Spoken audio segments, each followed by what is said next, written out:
I drove 2 hours down from Denver to deliver a single sentence. The man at the fence didn't even flinch when my Range Rover finally stopped. He just kept working, tearing a warped board loose, inspecting the grain, setting it aside. Dusty flannel, hands that clearly built their own life. I finally stepped out. Gravel crunched under my heels. My father says you need a wife. He paused, dropping the wood, turning with the unbothered calm of a man who needed absolutely nobody. Then he looked right at me and said 4 words. I had absolutely no comeback. You and I should back up. He arrived in Ridgeway October 2020. Everything he actually cared about was tossed in his beat-up Ford Ranger. His daughter Willa slept in the passenger seat, head against glass, one sock half off. Stellan never even woke her when they crossed the dusty county line. He didn't glance back at Denver either. Nothing back there was worth his time anymore. That rugged farm originally belonged to his late wife's father, a guy named Gus. He worked that tough soil for 31 years before a stroke took him in spring 2017, leaving it to his daughter. She absolutely refused to ever sell it. But she didn't want to move back to Colorado either.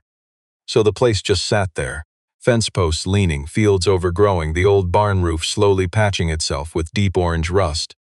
For 3 long years it waited. And then Gus's daughter passed away too. The neglected property passed to her husband. He drove out that October with a 9-year-old sleeping up front, relying only on his own hands to survive the winter. Stellan patched the roof first, then tackled the broken north edge fencing. Next came the barn's water line. It had cracked deep underground and demanded 3 full days of brutal digging by hand. He refused to hire help. Doing it himself took all winter, and he was deeply grateful for that. Grateful for the freezing cold, for that honest ache in his shoulders when the sun finally set. Glad that Ridgeway was the kind of rugged town where folks just nodded instead of prying. My dad, Raymond Hart, bought the place next door 11 months before Stellan. Dad was 70, newly retired. He bought the adjacent land because he needed a skyline completely free of concrete and steel. Like me, Dad built a massive business from nothing. Now he just wanted mornings staring at mountains. He never really expected any neighbors. They first met when one of my dad's 2 heavy Angus cows broke loose. It wandered through a broken fence line that Wednesday afternoon, drinking from the trough right behind Stellan's barn. Stellan calmly walked the beast back without a word. My dad just said thank you, and that was basically it. The very next Friday, Dad showed up at the property line holding 2 hot mugs of coffee. Stellan took one, totally silent. They stood there for 20 minutes, quietly watching the dawn light wash over the Cimarrons. Dad walked away once his cup was empty. He returned the next Friday and the one after. By March, it was a silent, unbreakable ritual between 2 deeply independent men. Dad always brought the roast. Stellan was always already waiting by the posts. They never discussed their pasts, their old titles, or what the future held for either of them. Dad noticed quickly that Stellan never bragged or explained himself. The guy's flawless fencing spoke for itself. Same with his precise drainage trenches. You and I know capable men don't boast, they just read topographic maps like morning papers. Dad instantly respected that self-made quiet. He had worn it years ago, back when he was actively building a completely new life. I made the drive once a month, usually on Saturdays. Taking my black Range Rover from Denver, I'd stay for 2 hard-earned nights. I handled whatever heavy lifting Dad couldn't manage alone, then drove straight back. At 37, I proudly ran an enterprise with 14 locations and 460 employees. I managed my empire with pure precision. Stick with me because I despise the unexpected. I noticed the man next door long before anyone officially mentioned he was even there. Around my 3rd visit, I stood by Dad's kitchen window, waiting on the morning coffee. I watched him replacing fence post by hand in the field across the way. Methodical, deliberate. You know that's not the pace of a hired hand. My dad brought him up in passing a few times after that morning. Then one late autumn evening, Dad and I were relaxing on the porch post-dinner. Raymond just stared out quietly toward that shared fence line. He mumbled something quiet. I either misheard him or I flat out didn't get it. I tossed all night over it. Come morning, I fired up my Rover and drove next door. I convinced myself I had a completely valid business reason to be there. My wellness company owned a nearby plot, exactly 3.4 acres. We bought it in 2019 during a major corporate buyout I later restructured. That plot bordered my dad's property, which meant it pressed right up against Stellan's land, too. We had lingering easement issues that I finally needed to formally resolve. Specifically, access rights for an old irrigation ditch cutting straight across both our properties, and clear upkeep duties for that shared boundary fence on the eastern edge. I built a company. These were just basic operational matters. Taking charge and handling it face-to-face made perfect sense, or so I claimed. Stellan was waiting out on his porch when I pulled up the driveway. He stepped inside, grabbed 2 folding chairs and a heavy plank, and built us a makeshift table, a man who just gets things done. Then he headed back in, returning moments later carrying a thick tube of rolled maps. He unrolled the detailed topographic survey. He smoothed it across the board, pinning the corners with stones from his pocket. The easement tracks right along this line, he noted, tracing it with a calloused finger. Original filing was 1983. It's referenced in every property transfer right here, here, and here. He pointed to 3 spots on the survey without any hesitation. The upkeep duty splits exactly at the 3rd post down from the north marker. Your company's side of the dirt, your company's problem to fix. I studied the document, then met his eyes. You pulled the whole filing history. I looked it up. That's no simple county assessor search, I replied. That's a full title chain. Silence. You actually studied this, I noted. He lifted one of those river stones, turning it slowly in his rough hands. Some details stick with you. Suddenly my smartphone buzzed on the timber between us. I checked the screen. Priscilla Yuan, my sharp general counsel, ringing down from Denver.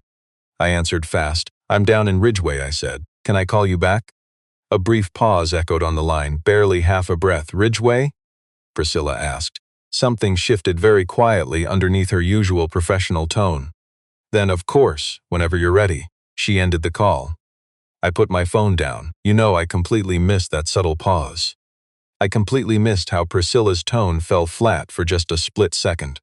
That deadpan shift a voice takes when someone spots something totally unexpected. Across the table, Stellan calmly gathered up the property maps. He rolled them up with that same quiet efficiency, snapping a rubber band around the tube. Then he handed me his annotated copy on a separate sheet, the property boundary clearly highlighted. The easement flagged, the maintenance split marked with a precise little penciled arrow. I took the paper, I read it. There was nothing else that page required. He spoke up again, still not looking at me, focused entirely on packing his maps. Your father wasn't wrong about me needing a wife, Stellan said. But he was wrong about what that actually means. He went inside. The screen door shut behind him without making a single sound. I sat there at the wooden table in the morning light, holding that survey, the Cimarron Mountains lingering at the edge of my vision. I turned his words over in my mind the exact same way he had turned over that stone. I couldn't find the loose edge of his logic. I couldn't figure out where to pull. The man inside that farmhouse knew something I hadn't even thought to ask him yet. I could feel the shape of his secret, I just couldn't name it. Doran Keswick found out about my second farm visit on a Tuesday. Small rural towns talk. My Range Rover with Denver plates parked at the same farm twice in 8 days was exactly the kind of detail that swept through Ridgeway without anyone even trying. Keswick called up a private research firm in Colorado Springs he usually relied on and handed them a single name, Stellan Vore. What came back was a massive gap. The name showed up in Colorado public records at birth and then again after 2020. Almost nothing else.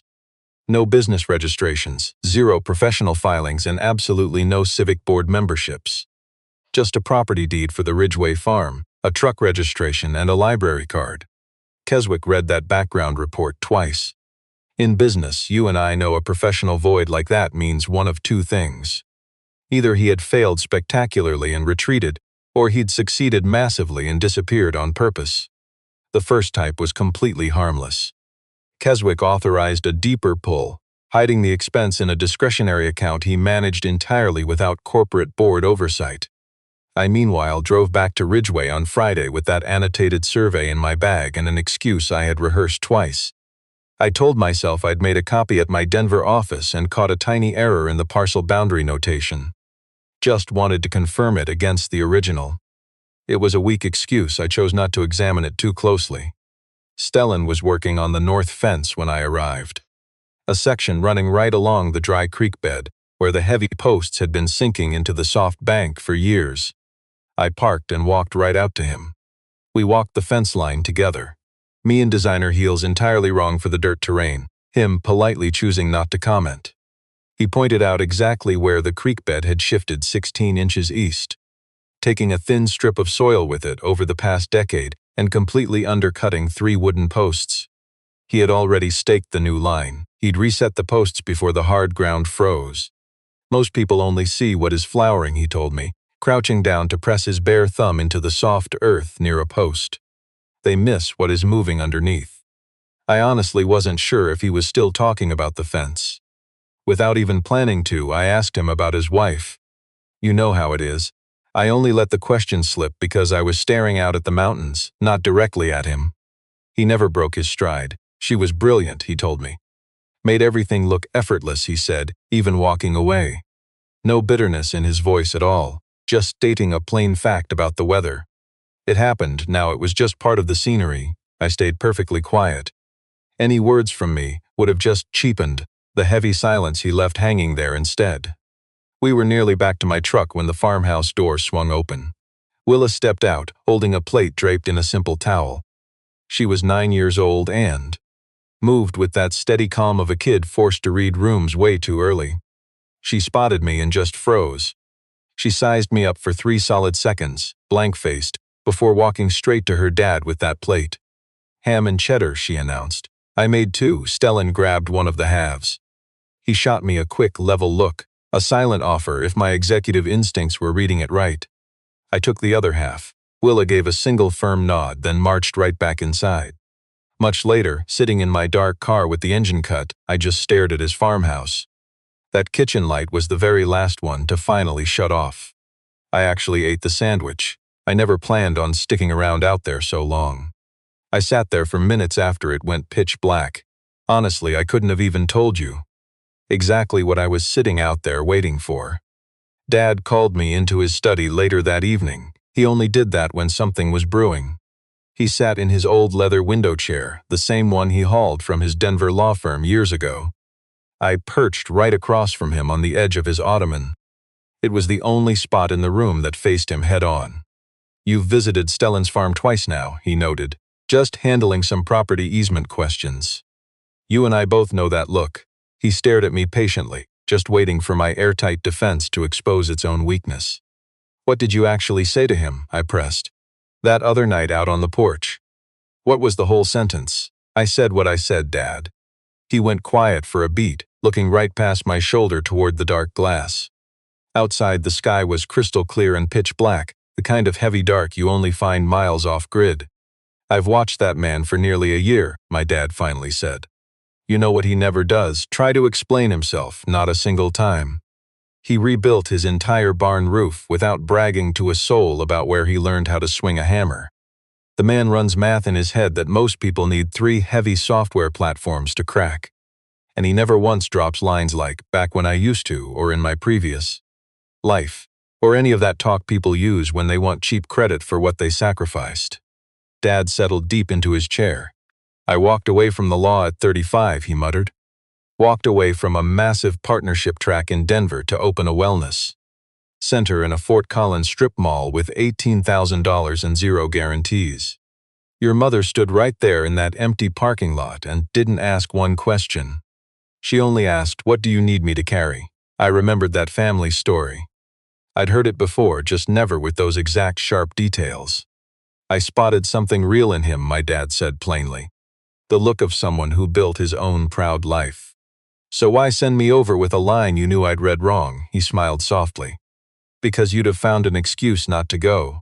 You and I know he was absolutely right. My father wasn't wrong about him. Back in my room, I grabbed my phone, opening a blank message to Stellan. I still had his number from the easement paperwork. A strictly practical detail from a purely business exchange. I typed, "Are you free for coffee sometime this week?" I stared at the screen, deleted it, and tried again. "Would you want to have coffee sometime?" Scrap that too. I typed "coffee Saturday" and hit send before I could second-guess the decision. His reply hit 15 minutes later, Saturday morning, true grit. I'll be the one with the dirty boots, no question marks, no begging for context. Just straight facts, plus that subtle dry remark at the end, probably the closest he ever got to a joke. I set my phone face down on the nightstand. Lying there in the dark, I realized I had just reached out to a man without a clear, calculated agenda for the conversation. It had been years since I let that happen. Honestly, I'm not sure I've ever done that, not like this. Our board meeting fell on a Wednesday, 10 days before that Saturday coffee. Keswick pitched the Vantage Med buyout using slick slides and safe projections. They valued my company at $340 million. With Vantage Med seizing controlling interest after 18 months. And me kept on as a puppet CEO for at least 3 years. The wording there was highly calculated. Keswick chose his phrasing very deliberately. I refused to agree. I told them I needed time. Once the boardroom emptied, Priscilla cornered me in the hallway. "There's something you need to review before deciding," she warned. "The trust provisions in the original charter, the ones your dad added in 2003. "I know the charter," I snapped. Priscilla just stared at me. "Read them again," she urged, before turning on her heel. I spent an hour that night glaring at Section 9 of our charter. The legal jargon was dense and rigid. I wasn't entirely sure I grasped it, or if Keswick actually did. Come Saturday morning, the True Grit Cafe was already half full. Stellan was waiting at a corner table facing Main Street. His boots were exactly as promised. Filthy. 2 mugs of black coffee sat ready, ordered without him even knowing my preference. He guessed right, yet he didn't boast about it once. We talked for over an hour, not about my company at first. Instead, we discussed Willa's farming textbooks and the utter silence of Ridgeway in December. When the tourists vanished and the town reclaimed its roots, we even joked about Raymond's 3 botched attempts at goat cheese. I actually found myself laughing twice. Both times it genuinely shocked me. Then Stellan asked, bluntly and directly, "What keeps you up at night about your business?" I've handled variations of that question across endless boardrooms and investor calls. Even on surveys, for those utterly pointless executive coaching retreats I suffered through. I had a scripted response, polished, calculated, and entirely hollow. I didn't use it. "Someone is attempting to sell what my father built," I answered, "and rebranding it as growth." He didn't just nod. He didn't try to manage or reframe my perspective. He simply let the heavy truth hang there, grabbing the pot to refill my mug. That was it, and somehow that grounded respect was enough. Enough to make me keep talking for several minutes about the proud legacy my father actually built. I explained what it cost him, and why I refused to let his life's work become just another line item on someone's balance sheet. I talked. Stellan just listened.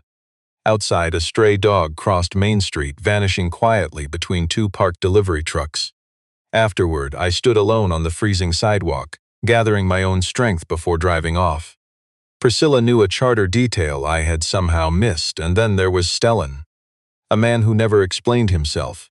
Someone who casually read title chains like the morning paper.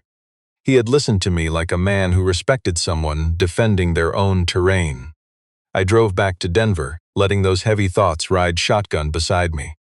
I didn't even bother turning the radio on once. The second background report on Stellan Vore finally arrived in Keswick's inbox that Monday, carrying the exact same absolute silence as the first. No professional memberships, 0 industry conference appearances. No published articles, and absolutely no former colleagues tagging him publicly. The Colorado Springs firm warned that erasing yourself this cleanly was incredibly rare, usually requiring serious legal muscle to pull off. Keswick had his corporate lawyer draft a memo to the board, aggressively arguing that the trust provision Priscilla mentioned was legally dormant. That specific Colorado statute created a 20-year window, meaning any provision ignored since 2003 had completely expired. His aggressive memo cited 3 cases. He circulated it the day before I was scheduled to review the corporate charter with my lawyers. I read his memo, then I studied my charter again. The legal phrasing was so murky, even I honestly couldn't tell who was right. Stick with me. Friday evening I drove down to Ridgeway without any logical reason. I told myself I was just checking on my father, which was mostly true. I pulled up to the Main Street farmers market just as tired vendors were packing up their folding tables. I was inspecting a bin of late-season apples when a small figure appeared right beside me. Calm, confident, 9 years old. "Those are Fuji's," Willa said. "They are okay. Honeycrisps are way better." She confidently pointed toward the next table over. We walked over together. I bought a bag. Willa advised me to store them stem-side down in a cool room, a trick her mysterious father had proudly taught her back in September. "He explains a lot of things," I told her. Willa considered my words. "He knows a lot of things," she replied, making sure I understood the difference. From across the market, Stellan watched us. He stood completely grounded between tables of winter squash, carrying his own heavy canvas bag, making absolutely no move to close the distance between us. He watched his young daughter standing comfortably beside me, comparing our apples. And he held his ground until we finally looked up and Willa waved him over. Picture him that evening, alone at his kitchen table after Willa was fast asleep. He finally made a phone call. He dialed a Denver area code, letting it ring 4 tense times before a man on the other end finally picked up. "I need to ask you about something," Stellan told him. "I figured you would call eventually," the guy answered.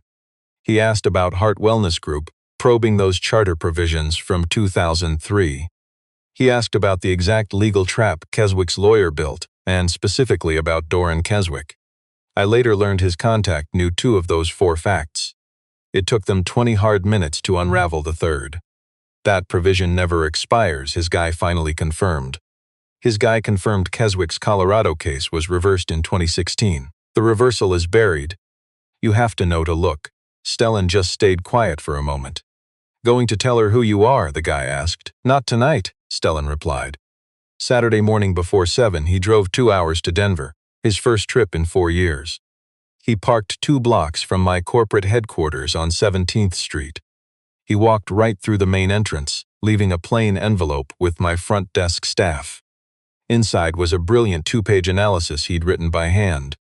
He mapped out the charter provision language, section by section. He dismantled Keswick's memo point by point, citing the reversed Colorado case with its full docket number. No signature, no name, just a quick handwritten note up top. "The provision stands. Ask Keswick what year he joined my board." Then he drove back to Ridgeway. He didn't call or wait around for praise. You know how these pivotal moments feel. I read his findings twice at my desk. I leaned back in my chair, staring out the window at 17th Street, 17 floors down. Taxis, pedestrians, just the ordinary motion of a bustling city moving right below my empire. And I thought about the man I'd met at that fence 3 weeks ago. He'd spoken 4 words I hadn't fully resolved yet.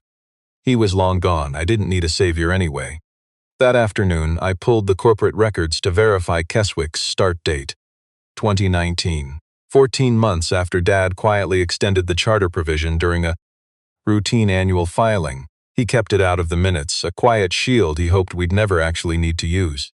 Keswick joined my board fully aware of it. He built his entire hostile takeover proposal assuming I'd never be strong enough to dig. And, if I did, we've all met men like this, assuming his lawyer's memo would make me doubt myself. I walked right into his office at 4. I didn't bring any notes.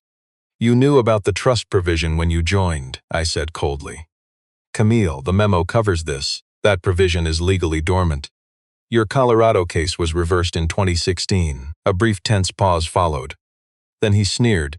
"You've been driving to Ridgeway to take legal advice from some guy shoveling hay? Is that how we run this company?" I stared right at him. "No," I snapped. "We're making them based on documents your lawyer completely misrepresented to my board." I marched straight down to Priscilla's office. Priscilla was waiting.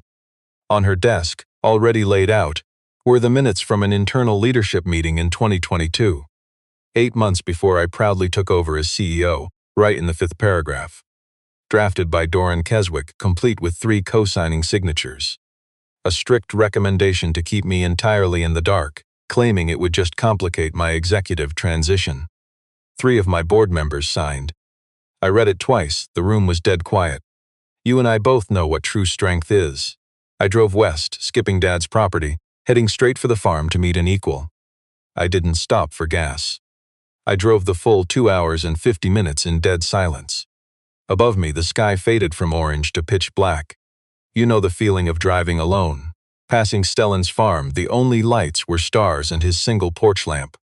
He sat on those porch steps, not waiting, not reading, just existing in the dark. The steady posture of a self-made man whose internal quiet finally matched the heavy silence of the night outside. I parked my car, striding right past the fence without needing a gate. I crossed that yard, planted my own 2 feet, and asked, "Who are you?" I demanded. He stayed perfectly still for a second. The porch lamp hummed a faint rhythm. "Someone who read that exact kind of corporate agreement 12 years ago," he replied, "and caught the trap too late." Then he confessed, not every detail, not all at once, but enough. Hartwell Capital. He was their deputy chief financial officer, one step below the executives making final calls. A massive corporate restructuring pitch built on outright lies to investors. He noticed the red flags but didn't dig deeper, simply because he was only 30 years old and trusted that his senior executive team was operating in good faith. The corporate merger passed. 2 years later, the whole hollow structure completely collapsed. Nobody saw prison time, but countless hard-working people lost absolutely everything they had invested. His wife watched the disastrous fallout happen from the inside of her own firm. She tried blowing the whistle through proper channels, only to be quietly sidelined somewhere else. She was driving home late from a tense legal deposition when she suddenly died. He didn't explicitly connect those events for me. He didn't have to. The tragedy was clear. I abandoned Denver because I refused to be a man who saw the truth and let corruption happen, he said. I had already been that guy once. The Cimarron Mountains vanished in the dark, leaving just a heavy, independent outline against the night. A sharp absence of stars where the peaks proudly stood. I stood right there in his farmyard, a self-made woman, absolutely speechless for minutes. You and I know this feeling, nothing to fix here, no business argument to win. No corporate outcome I could force through sheer preparation and absolute precision. Just the heavy dark, the strong man on the steps, and the raw truth of his past settling perfectly into the quiet space between us. I took a seat on the bottom step, keeping my distance, simply present. Neither of us spoke another single word for a long while. The emergency boardroom meeting landed on Thursday. I proudly presented the 2022 internal document. First up, the file with Keswick's name crowning the top and 3 co-signing executive signatures below. I read the damning paragraph out loud, offered zero commentary, and slapped the evidence right in the center.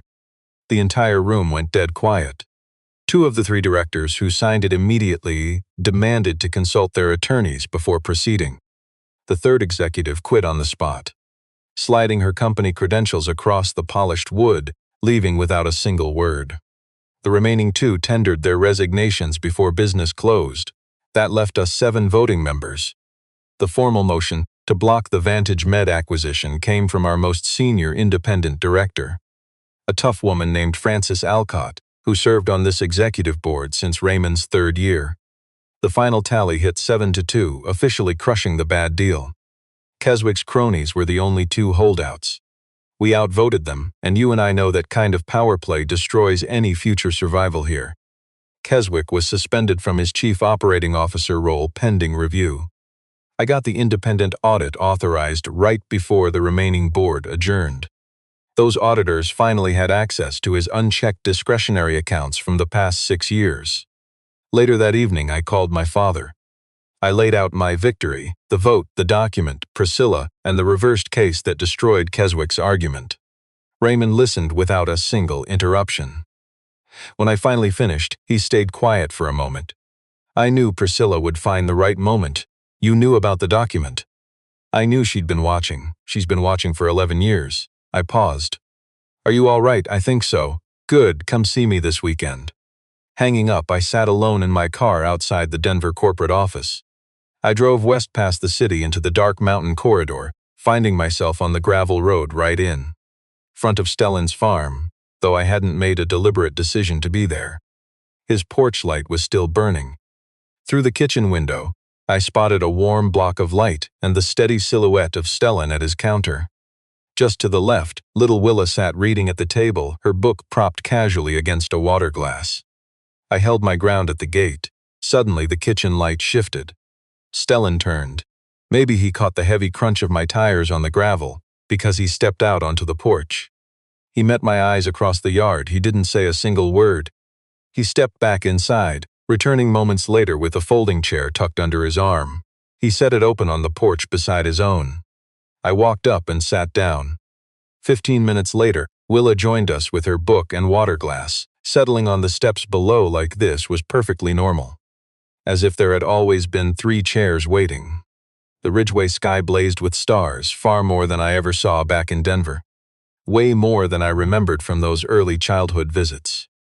The Cimarrons formed heavy, dark shapes out to the south. Out there, the crisp night air felt cold and incredibly still. Nobody explained a single thing because no one needed to. For the first time in years, I sat firmly in my own skin, refusing to carry the heavy expectations that usually followed me everywhere. I was just a woman sitting proud on a porch under the stars, and trust me, that was perfectly enough. My ordered audit ran for 3 intense weeks. When we concluded, I referred the damning findings straight to the Colorado Attorney General. While Keswick's attorneys began their quiet damage control, the civil complaint we filed officially named 3 distinct parties. Keswick was naturally the first. I completely restructured my leadership team the week following our board meeting. I proudly promoted our director of clinical operations into a much wider role. I asked Priscilla Yuan to serve as acting chief operating officer. She accepted my request with the sharp brevity of a woman who knew she had earned that seat at the table. I drove out to Ridgeway on a busy Wednesday afternoon, not the weekend. After my morning board call, I deliberately cleared my afternoon for the first time in 2 years. You know the feeling. I created a gap in my schedule and chose not to fill it. I found my father lingering in the side yard, not exactly gardening. He was mostly just watching the last stubborn fall growth before the hard frost hit. He held a cup of warm tea. He offered me one, and I accepted. We sat together on that low stone wall, just like when I was a teenager. It marked the firm boundary between his grand plans and the solid earth. Looking him in the eye, I asked exactly when he knew about Stellan.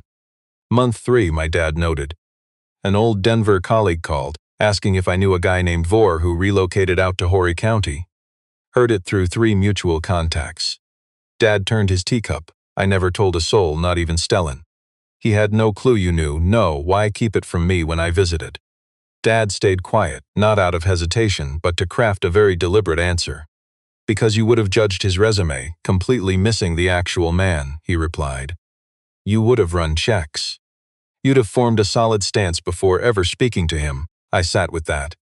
You and I both make snap judgments. I remembered seeing him at that fence, instantly categorizing him. Rural laborer, nothing complex.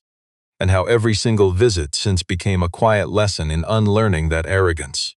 You were right, I admitted. He didn't gloat. He simply nodded once and we finished our tea. Later that afternoon, I walked over to Stellan's farm. I found him at the eastern edge, planting bare-root fruit trees for the upcoming season. He spaced them carefully, the mark of a man building a life that stretched far beyond the next few months. I stood by the fence line, just watching him work. Then I finally crossed over. I finally asked him what had been bothering me since that night on the porch. Why hadn't he ever weaponized his knowledge? He understood the Vantage Med crisis before I ever did. He could have just told me outright. He could have easily leveraged that data for a massive personal payout. Stellan pushed a root ball deep into the earth, firmly packing the dirt around it. Willa doesn't need an important father, he said quietly. She needs a present one. He kept digging. The late afternoon sky shifted, casting a rich, golden light all across the rural valley. A lone hawk glided over the eastern ridge, vanishing silently behind the thick tree line. I just stood there, absorbing the steady efficiency of his grounding movements. He handled those fragile trees with the exact same quiet devotion he gave to everything. The dark soil packed under his fingernails. The rough calluses along his palms. These weren't the broken hands of a man who'd lost. You and I know real strength. His hands proudly built a life of his own choosing every single day since. 3 months flew by, and the civil lawsuit entered its early stages. The messy affair turned into a battle corporate attorneys would drag out for years. I stopped obsessively reading the daily updates. I'd handled my part, the rest was just bureaucratic noise. Heart Wellness finished its first quarter under my leadership. The metrics showed a self-made victory I truly valued. Not just revenue, but a thriving, genuine team culture underneath. The honest way clinical teams communicated. The plunging complaint rates in clinics where Keswick's toxic style had silently crushed team morale. Priscilla excelled as our chief operating officer. Like anyone stepping into a proud power they've already been quietly building for years. Dad's health steadily improved all winter. He started walking more. He finally mastered his goat cheese, guided by a local woman who'd proudly crafted it by hand for 30 years. His third batch was actually delicious. He left a fresh wheel on Stellan's porch, no note attached. Willa spent her Wednesday afternoons in Dad's study. He showed me topographic maps of the San Juan Mountains from the 1940s. He showed me how to read contours. I taught him to identify grasses along his fence. We were both learning much faster than either of us admitted. I started visiting Ridgeway more often now, less planning, sometimes even midweek. Stellan and I never bothered arranging our time together formally. I would arrive while he worked. I'd pitch in or just sit nearby, and the hours simply slipped by without us tracking the time. Then came one specific Thursday morning. I walked into my Denver office early. Priscilla already had coffee ready, leaving a single piece of paper right on my desk. Not a memo, not a business report, a real estate transfer document. Stellan Vore had purchased the 3.4-acre Heart Wellness parcel. The lot adjacent to my dad's property, the one with those unresolved easement questions. He offered full market rate. He didn't even bother to negotiate. The whole transfer had finalized late the previous afternoon. I studied that document for a moment. Then I looked up at Priscilla. She just grabbed her coffee cup and walked right back to her office without comment. Picture this with me.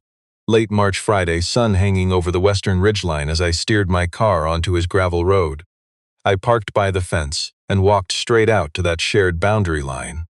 That old fence separated what used to be two properties, but now it meant something entirely different. Stellan was waiting. I didn't know if he heard my engine or if he'd been standing there for hours. He stared across the valley. The Cimarrons glowed pale orange in the fading light, while shadows started pooling down in the creek bed below. I stood right beside him in total silence. Far behind us, at a distance, Willa trotted from the farmhouse holding a book, heading toward my dad's property with the easy confidence of a kid who knows her way around. She never looked back.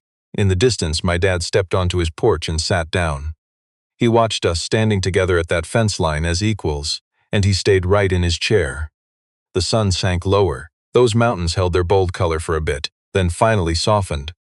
We didn't say a single word. We simply didn't need to.